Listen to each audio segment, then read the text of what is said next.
啊，难道车子加机油就会跑吗？上次有个客人来，我老板机油不告后我说怎么说？啊，我之前去路边随便找一间车行换机油，加完机油就走啦。我就说啊，没有帮你巡胎压。好啦，有些有检查啦，有些没检查胎压啦。他说啊，配多那边损吗？东那边损吗？这些都是安全性，为什么没有人要帮我检查？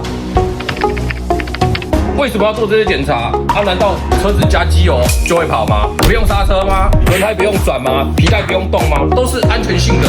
为什么找我们用做保养？师生说的，我们有用。把你的安全效果好，机车健检找黑神，我在万华等你来。